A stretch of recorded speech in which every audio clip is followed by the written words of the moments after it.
families. We are so happy to have you here with us for our virtual Fall Family Weekend, and specifically to talk to you about off-campus housing, or Off-Campus Housing 101, as we are calling it. My name is Melissa Goldberg. I am an Associate Director in Student Engagement and Campus Life, and part of my portfolio is working with our Virginia Tech Off-Campus Housing Office. I am also joined by two other presenters who I'm going to have introduce themselves now. Casey, can you introduce yourself? Yes. Hi, everyone. My name is Casey Ludwig. I'm a student. I'm actually a senior this year, class of 2021. I've been working in off-campus housing office for 3 years now since I was a freshman. And I love it so much. I'm so excited to talk to you guys about off-campus housing today. Thanks. Hi, everyone. I'm Sarah Prophet, and I am the Administrative Services Associate here at Student Engagement and Campus Life at Virginia Tech. I started working with off-campus housing when COVID hit. And so this is my first presentation for Family Weekend, and I'm excited to be here as well. Thank you both so much. So today we are going to talk to you. We're going to just share the basics and what we know and start helping you sort of wrap your head around this new piece of your experience or your students' experience, because while this year might have looked a little different than normal years, for the most part, we expect that most of you, you and your students are either living on campus this year. Some of you might even be remote this year. So we are super happy to share everything we can to help you navigate this process.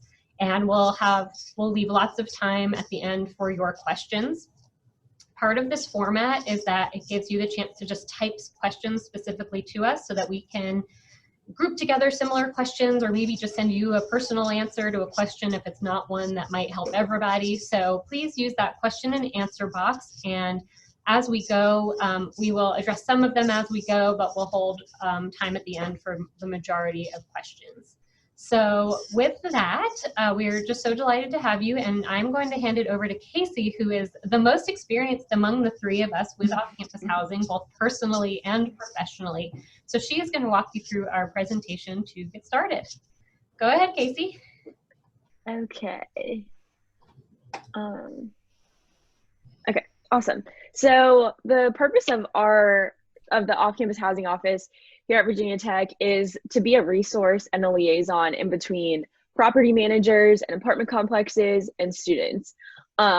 We provide tools for how to live off campus, how to find off-campus housing, but we are not somebody who's going to sign a lease for you or find you an apartment or apply for an apartment for you.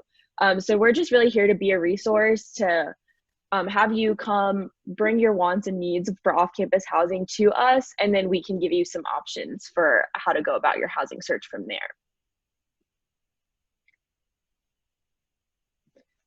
So like Melissa was saying, Melissa and Sarah are our professional staff members here at Off-Campus Housing. They're working in student engagement and campus life in other departments, and then we also have 3 other student staff that work with me. So there are a lot of differences between living on campus and off campus. As Melissa mentioned, I'm sure a lot of you have students that are living on campus currently. So one thing about off-campus housing that's super different is that roommates are optional, and you're only going to have to share your bathroom with them. You're going to be able to have your own room. You have the option to be able to have a meal plan, versus living on campus, you would be required to have a meal plan. Another big difference is that leases are normally 12 months. So you do have to pay for housing for the entire year, versus on campus where you wouldn't be paying that fee during the summer when you're not here. And in most complexes, you'll find that you'll have to pay your bills separately each month as far as utilities go. So your rent, water, electric, internet, whereas on campus that is already provided to you.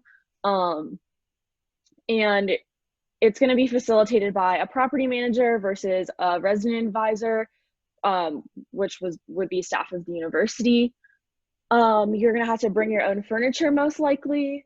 That's something that's not provided to you mostly in most complexes, versus on-campus housing where you already have it, the twin XL everybody loves so much. And another great thing is that a lot of apartment complexes allow pets, which is something that on-campus housing also does not offer.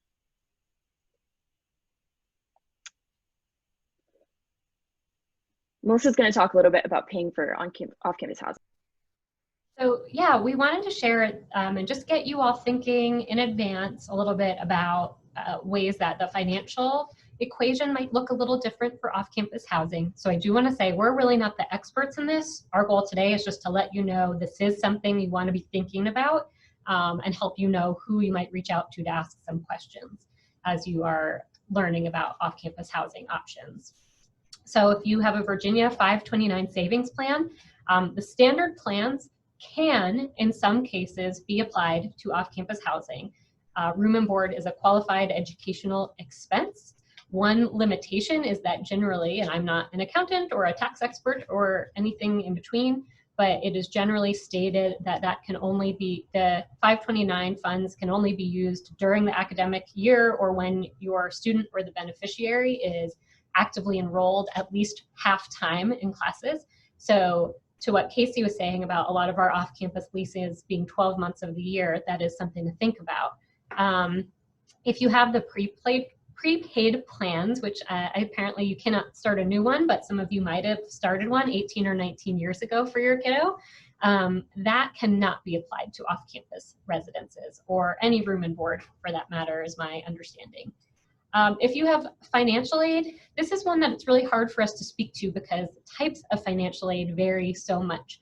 So what we recommend is that you go ahead and reach out to our financial aid office for more information about whether the type of aid that you or your student are receiving is applicable to off-campus housing. There are, in many cases, the ability that if you have excess financial aid after paying your tuition and fees, you may be able to use that towards off-campus housing. But I say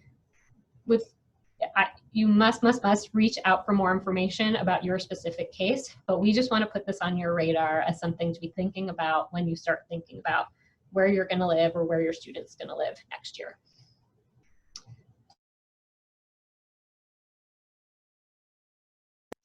Okay, so I'm going to talk a little bit about our website. Our website, OffCampus.vt.edu, is the #1 resource that we recommend to people who come to our office if you're looking for housing. So what this website's going to allow you to do is search for housing and also search for roommates, which is a really nice feature. To be able to do that, you're going to have to sign up to make an account. There are 3 different types of accounts. For most of you, if you're parents, the guest account is what's going to be applicable to you. For the VT students, faculty, and staff, you're required to have a Virginia Tech email. The really nice thing about that is that only people with that Virginia Tech email are able to access the roommate side of the website. So this is really nice privacy. It gives a little bit of security if you're looking for roommates rather than going on like Facebook or Craigslist or something like that, because you know that these people are students. And one thing I'll add, and I think, Casey, I'm sorry if I missed you mentioning this, this website is actually about to get a makeover. So it is run by a third-party company that lets these, the housing property managers list the properties.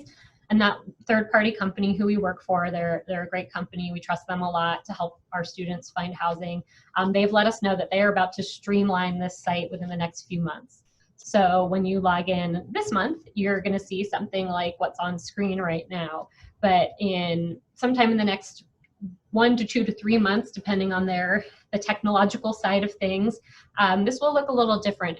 And it's going to be really just much more streamlined. There's going to be a map search. It's going to be a little easier to tell the difference between a big apartment complex and maybe an individual room or house or sublease so that it's easier to distinguish. And you'll actually also be able to, parents and families, you'll be able to access the website without a login or account, as will students. However, very importantly, the roommate search feature will still require a Virginia Tech login, but for everyone else, it will be easier to set up to come in and see what's available. So just know that that's coming soon, and we're actually really excited because we think it's going to be that much better for you all to do your housing search using that updated platform.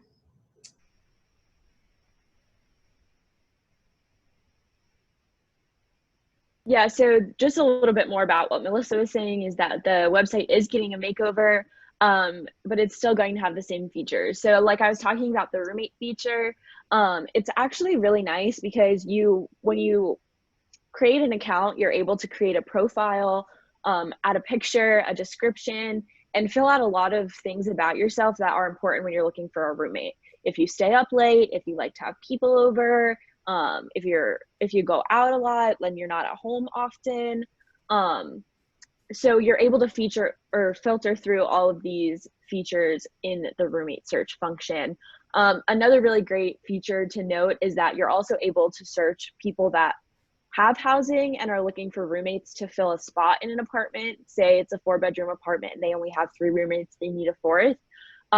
But you're also able to search for roommates who don't have an apartment and have nothing. So if you're on the other hand and you are looking for someone to fill a spot in your house, you're also able to filter through people who are in that position.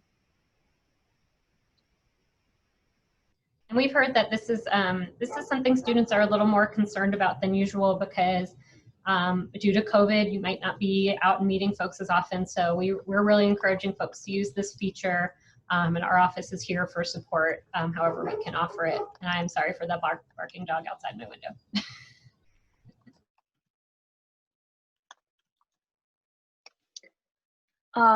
The next thing that we're going to talk about is the types of leases that you might encounter when you are searching for off-campus housing.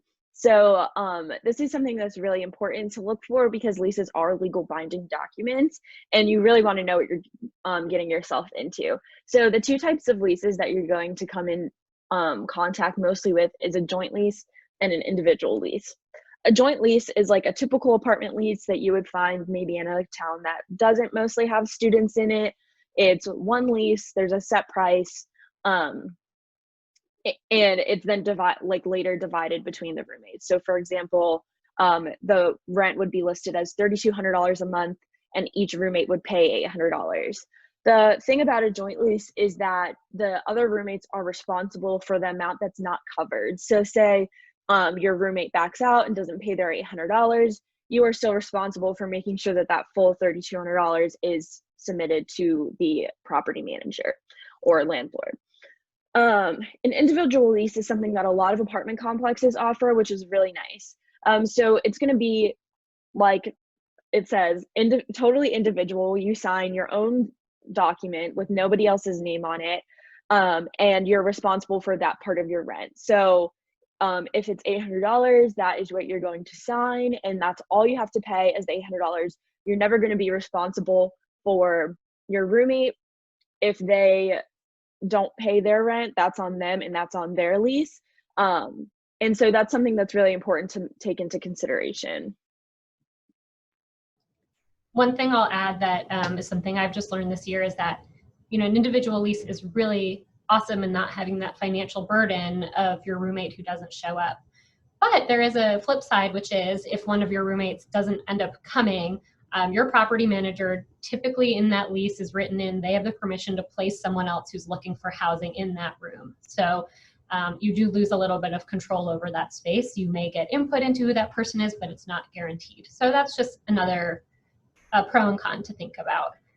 We'll also talk in a couple minutes about an office that the university has for students called Student Legal Services. They review, we'll talk about exactly what they do in a few minutes, but one thing they do that you'll want to think about is roommate agreements. So if you enter into a joint lease where we, Casey, Sarah, and I are going in for $3,200, we've agreed to who's going to pay what.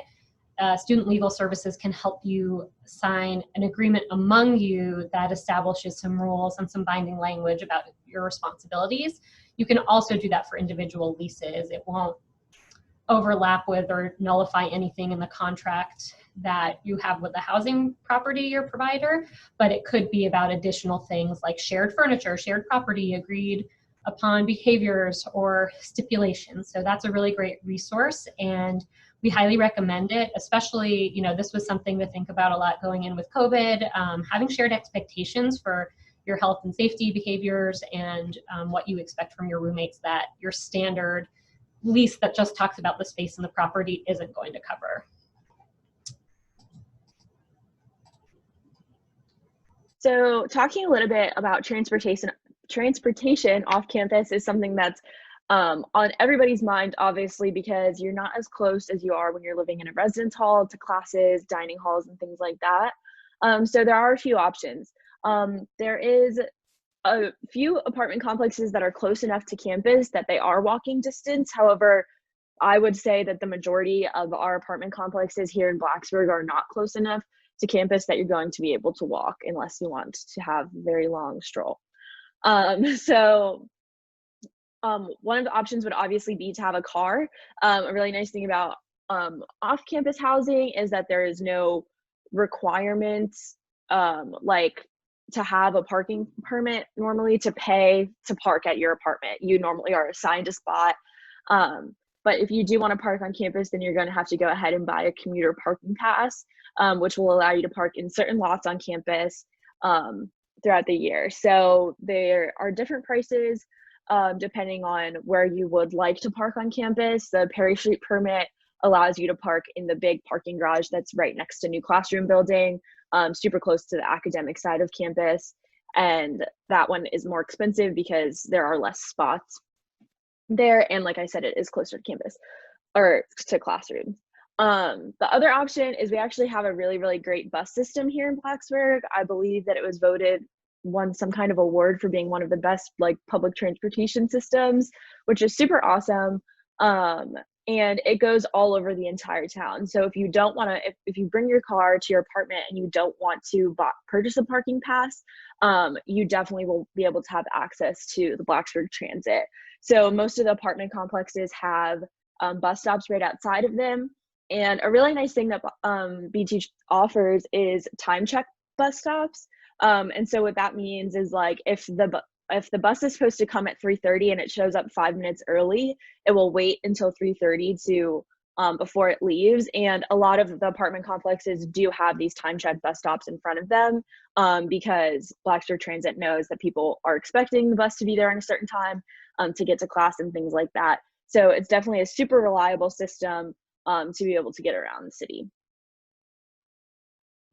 And as long as you have your Hokie passport, there's no charge to use the Blacksburg Transit for Virginia Tech students and affiliated people.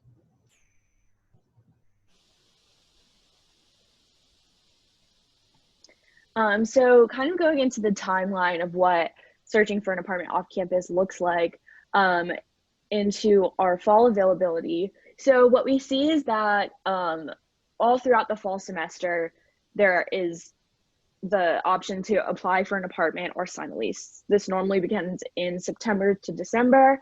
It really depends on the apartment complex. Right now, we know that there are apartment complexes that are starting leases, but at the same time, we know that some apartment complexes haven't even opened the option to renew, so they're maybe accepting applications on a wait list, but they're waiting to get a more secure number before they actually allow people to start sign a lease.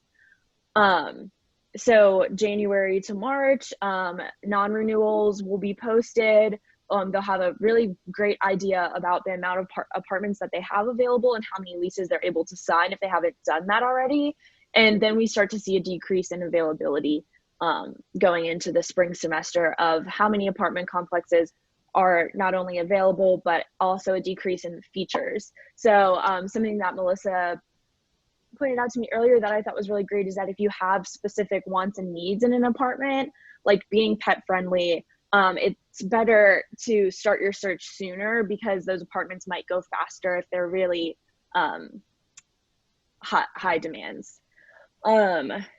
April to May, we continue to decrease in availability of the number of apartment complexes, and then May to August, it's pretty scarce. A lot of subleases are going up, and most apartment complexes may only have 1 or 2 apartments left, if any.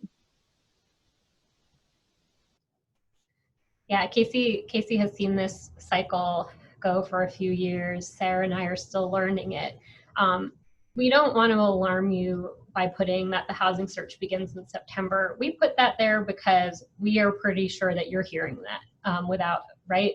So we don't want to be misleading and say that applications aren't open right now in some places, or that, probably lots of you are hearing things that places are accepting applications or signing leases.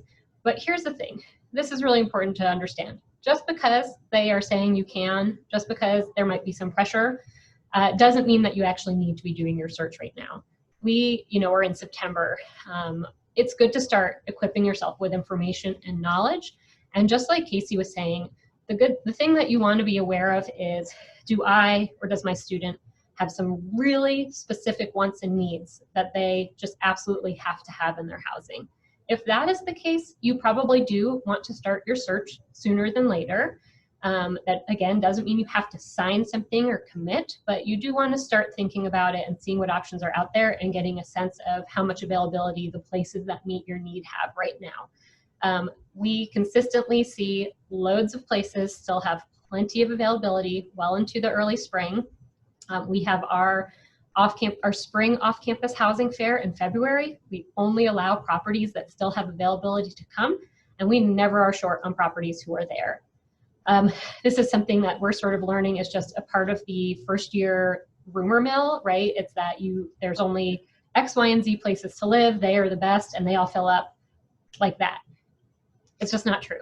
There are tons of options. There are literally hundreds and hundreds of new beds coming online for next fall. So we're actually going to see a market that's a lot more favorable to you all as the housing searchers.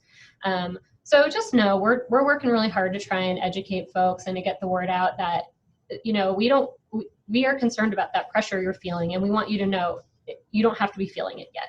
There's going to be opportunities throughout the year for the next several months to find housing, to meet roommates. Please use our roommate search tool, but you don't have to have it all figured out right now, and you do not have to sign away the next year in a legally binding document yet, just because some of the properties are marketing to you that way. So just keep that in mind. We're happy to answer questions about that. I'm sorry, it is currently October. One of my colleagues just reminded me. But even this month, we're still seeing loads and loads of availability. So just breathe with us. We know that pressure is out there, and we want you to know you got time. We're here to help.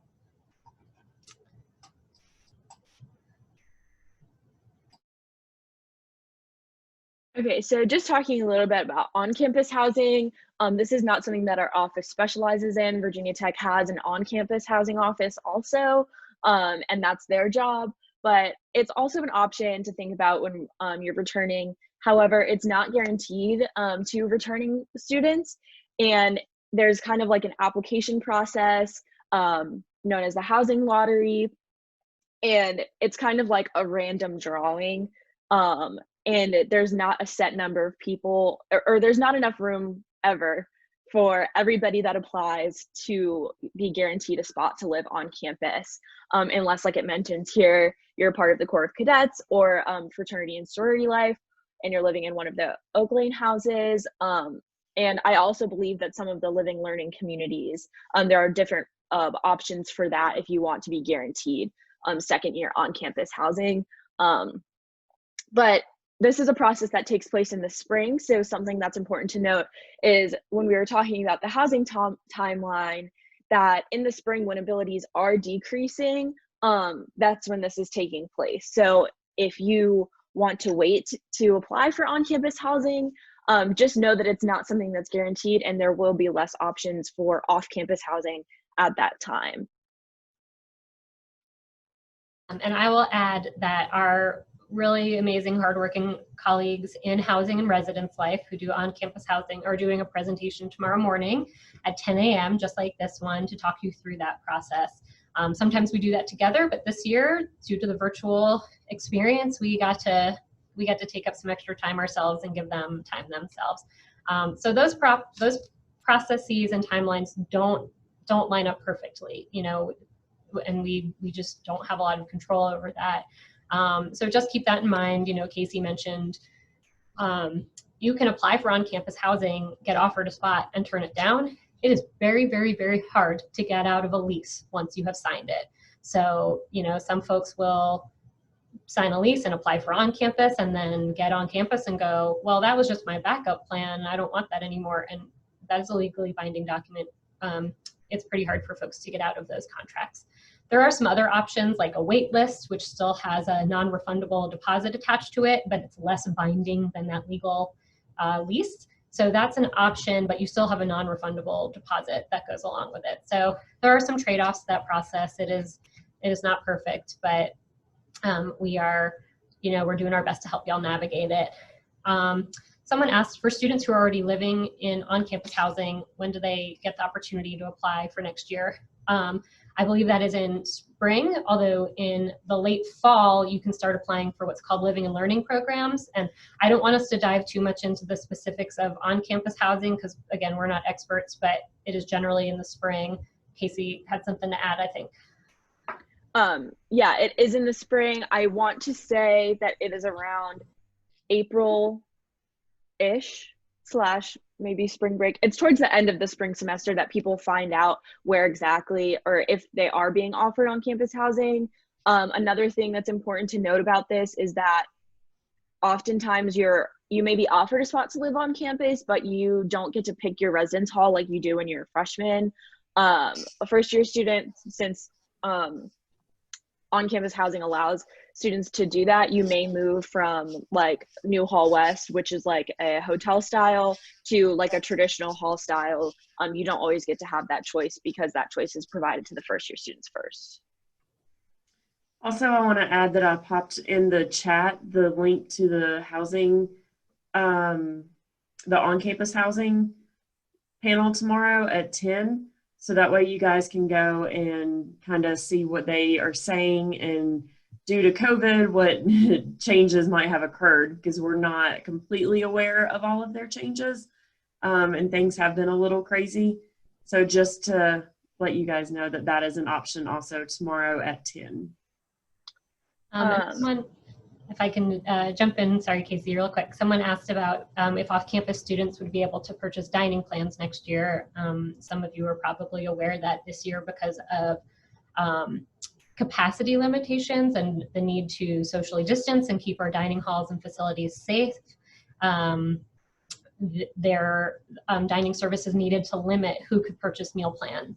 So the answer to that question for next year is I think it really depends on the status of the virus and public health guidelines and whether the university and dining services can safely offer dining plans to a certain number of students without violating those public health needs. So I wish we had more answers on that one, but we'll just have to see how things progress over the next 10 months or so.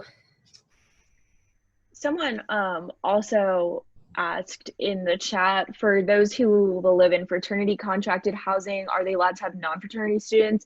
If you were referring to the fraternity houses that are on Oak Lane, those are like on-campus properties that are managed and contracted by Virginia Tech, just like regular residence halls, and you are not allowed to live in them unless you are a member of the organization.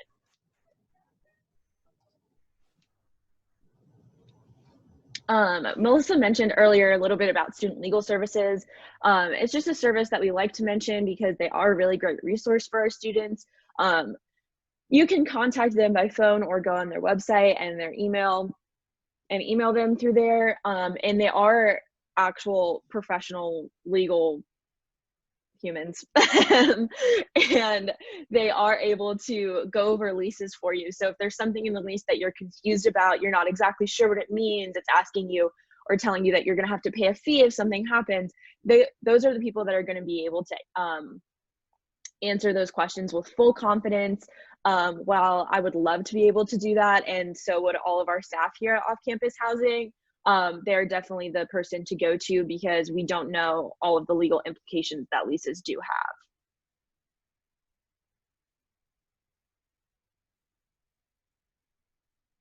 have. Also, we are offering our off-campus housing fair virtually this year.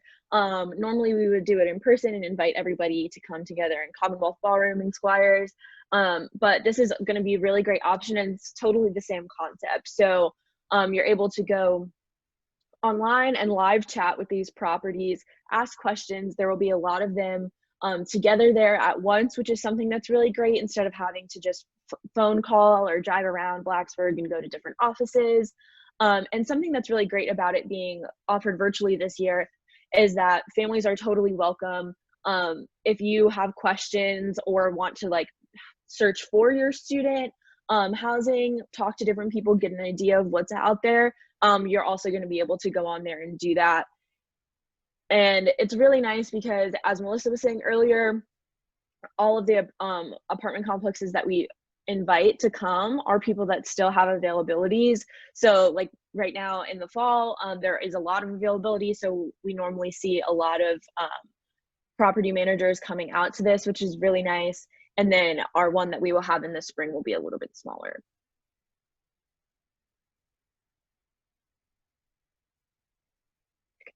Lastly, our office is fully virtual this year, so we are not inviting people to come visit us in Squires, but you can email us or call us, leave a voicemail.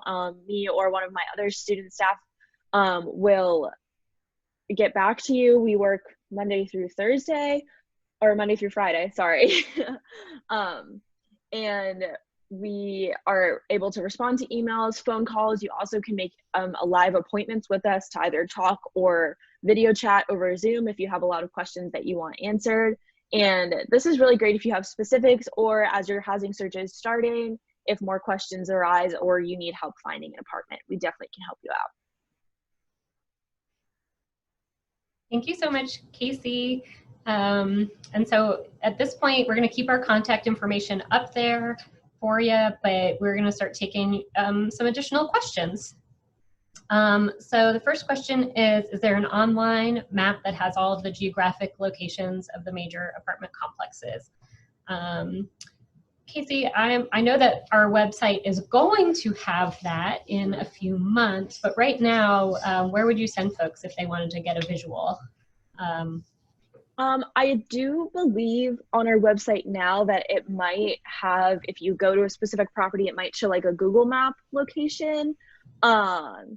So although you can't get like a total visual of everything at once, like Melissa said, you will be able to coming up soon.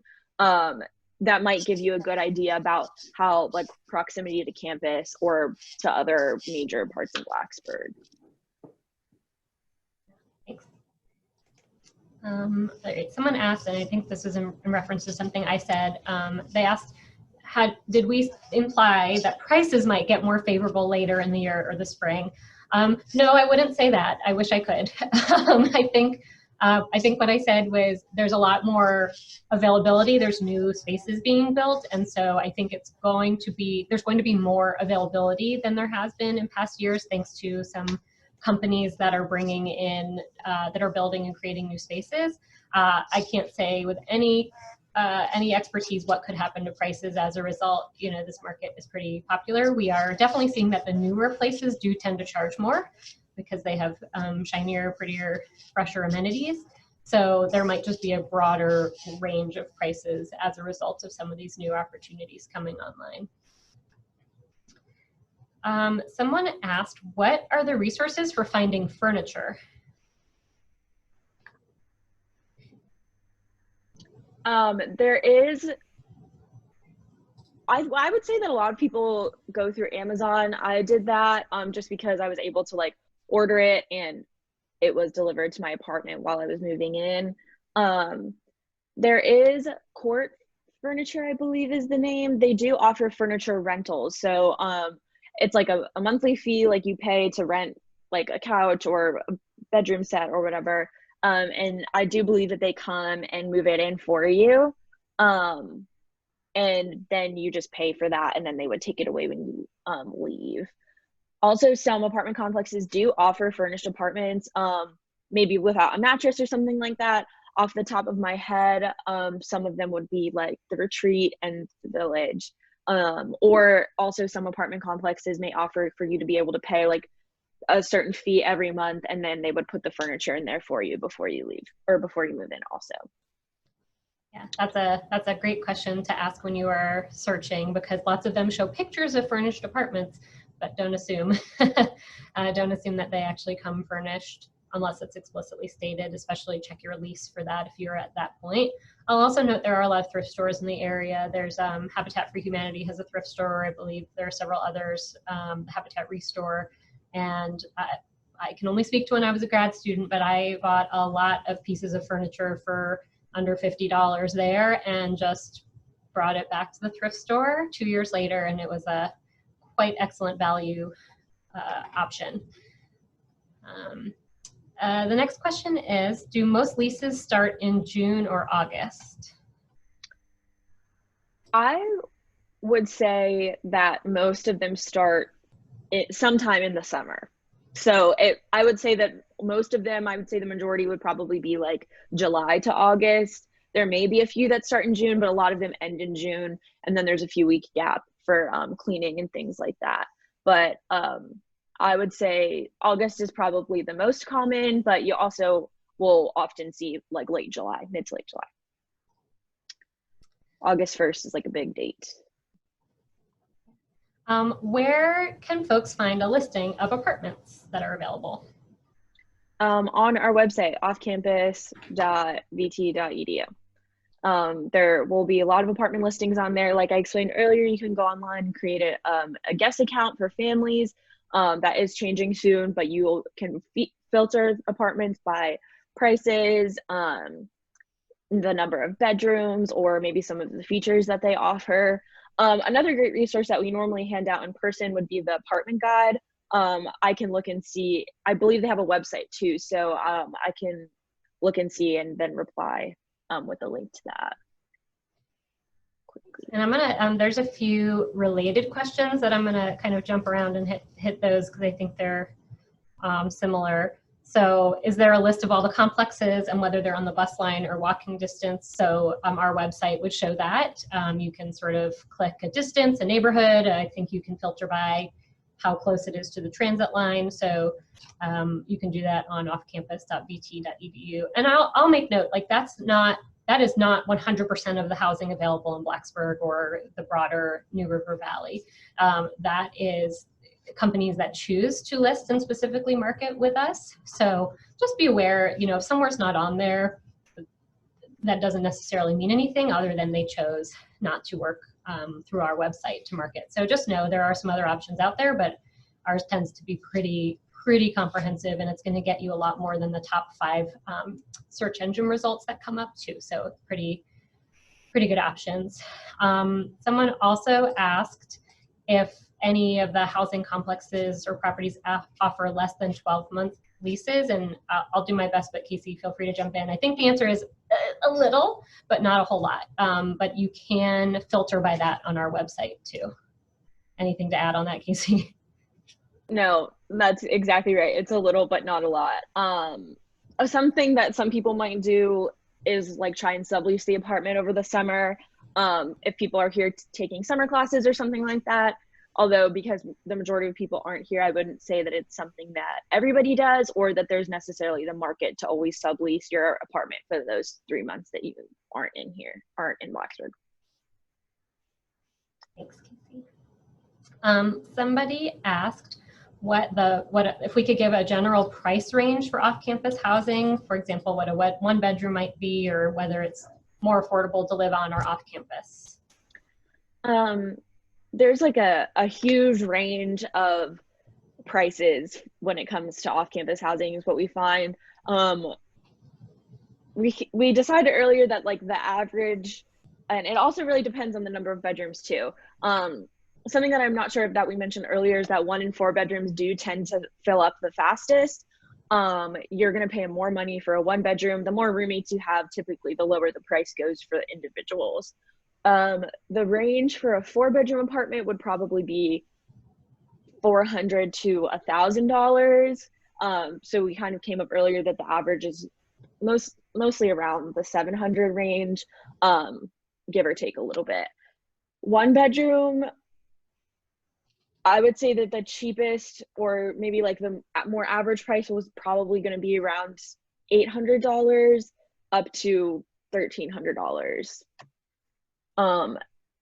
And there's a lot of factors when deciding if it's cheaper to stay on campus or off campus. I don't have an exact number because obviously it really depends on what apartment complex you're staying in, how expensive the utilities are, if the utilities are included in your rent, which is something that some apartment complexes do offer. And then it's also really difficult because if you have a meal plan on campus, you're obviously mostly not cooking. So there's just a lot of costs to that factor into that. And Casey, plan on that one, the price range that you just gave, that is per month. Yes, per month. A couple of related questions that I will attempt to answer. Casey, feel free to jump in if I'm getting it wrong. But two questions about like sort of second year housing. So one question was, why does the university hold the on-campus housing lottery so late? I need to more or less defer that question to our colleagues in on-campus housing, but in general, my understanding is it has to do with who accepts offers of admission for next year, because first-year students are guaranteed housing. So the first thing they need to figure out is how many first-year students there'll be, how many spots they take up, and then they will determine how much is left for returning students. So that's my very loose understanding of it, but I definitely recommend going to their presentation tomorrow to learn more about that process. And I know that they do talk about the why and how it works with great detail and expertise. Then do we have any off-campus housing for upper class students? Virginia Tech doesn't run any of the off-campus housing. It is 100% privately owned and operated. So we do not, but generally speaking, I would say more than 90% of the residents, the students who live off campus, are returning students because of that requirement for first year students to live on campus. Anything to add on that, Casey or Sarah? I do not think so. Next question, is subletting generally allowed by most properties? I would say yes, it's definitely something that you have to look for when you're signing the lease originally. If it's not allowed, it would explicitly state no subletting. So if that's something that you're like looking to do, or if you're studying abroad one semester and you know that you're gonna want someone to fill that part of your lease, that's definitely something to look for before you sign that. I would say that generally it is allowed in a lot of places, but a lot of apartment complexes don't facilitate it. So they might do the legal side of things and maybe like give you a document or something for someone to sign just for like the change in person who is living there. But they're not good. Most of them aren't going to facilitate it for you by like posting your room online or finding someone to actually take that spot. Casey. Do most off-campus housing properties include a washer and dryer? It's definitely something to look for too on our website. I'm pretty sure you can that might be one of the features that you can filter by, or if not, it would definitely be listed in the description once you click on one of the housing listings. A lot of them do, or if they don't, a lot of them offer a place to do your laundry, maybe like a common area, like a laundromat style thing like you would have in a residence hall. But I would say that it's a common feature that's offered in a lot of the apartments, especially the newer ones that are being built now. Thank you. If someone needs help finding a place to live, who could they talk to? Thanks for that great, great tip. If you email us, we can definitely respond to you with like links and a lot of resources for specific places. You also can schedule a Zoom call to talk with us, or call us on the phone, leave us a message, and then someone will get back to you. How safe are the areas where the off-campus housing is located, and is it patrolled by Blacksburg or campus police? I personally, lived off campus 2 years in 2 very different parts of Blacksburg. And I've never had any problems personally. I would say that I've always felt pretty safe. I actually live right down the street from the police department now. But it is Blacksburg jurisdiction for off-campus things. That being said, there's they do like have an agreement with Virginia Tech about specific things, especially right now with all of the rules that the university and the town has put in place. But it is Blacksburg, not campus police. That was a great point, Casey, that, you know, in terms of actual patrolling, it is Blacksburg police, but off-campus students are still subject to the Virginia Tech Code of Conduct. This is super important to understand, right? If you do something off campus that is illegal, harmful to other students, generally against the code that is established by the university, you or your student is still subject to repercussions through the university, potentially in addition to legal repercussions. So that level of responsibility and accountability doesn't change. And you know, the Blacksburg police will let us know if a student is involved in something off campus that violated the law or violated the expectations for students, and that student will be referred through the conduct process here, as well as potential legal ramifications. So I think Blacksburg is super safe. I certainly encourage you to do your own research too into this, because what feels safe for someone might not feel safe for someone else. That's a kind of subjective question. I think objectively we don't, you know, we thankfully have had a great safety record with our students on and off campus, generally speaking. But the university is also still involved in life off campus and ensuring students are following the rules and behaving as the citizens that we expect Hokies to be. Yeah, and something a little bit just to add to that too is that because Blacksburg is such a college town that most of these apartment complexes are going to be like 95% students. So if that's something that helps you feel safer, or if it's just something that you enjoy, I love being surrounded by other people that are my age personally. That's definitely something to take into consideration too. Do we have lists of people looking for roommates? Yeah, so on our website, OffCampus.vt.edu, if you have the profile with the VT email, so your student would have to create their own profile, create a roommate profile, and then you'll have access to the roommate search on there. So there's a lot of people that are looking for roommates. Like I said earlier, you can put in a lot of criteria, filter through the type of people that they are, like smoking, non-smoking, things like that, if they have pets or whatnot. And it's a really great resource, especially, like I said, it only has access to people with VT email, so you have like the confirmation that they're all students. Thanks, Casey. And we're going to really encourage folks to use that this year. I think, again, because of COVID and the way that that's maybe made it a little bit harder to make friends or get to know folks who you'd like to share a lot of space with for an entire year. We're hoping to really push that resource and think about creative ways we can help. Oh, oops, sorry about that, y'all. Ways that we can really help students find one another. There it is. Ooh, are there more than one internet provider available, or who are the options for internet service? Some apartment complexes require you to use a certain provider. They'll say, like, in the lease or whatever, like, oh, you have to pay your own internet bill, but it's provided through this person, this is how you register. Or they might say that if the utilities are included as part of the rent, then that would be this company that they choose.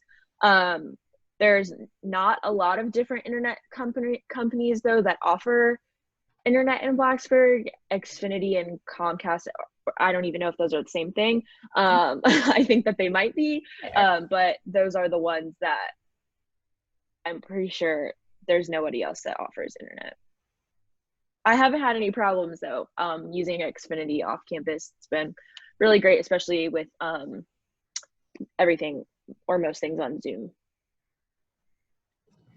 How early and late do the VT buses run?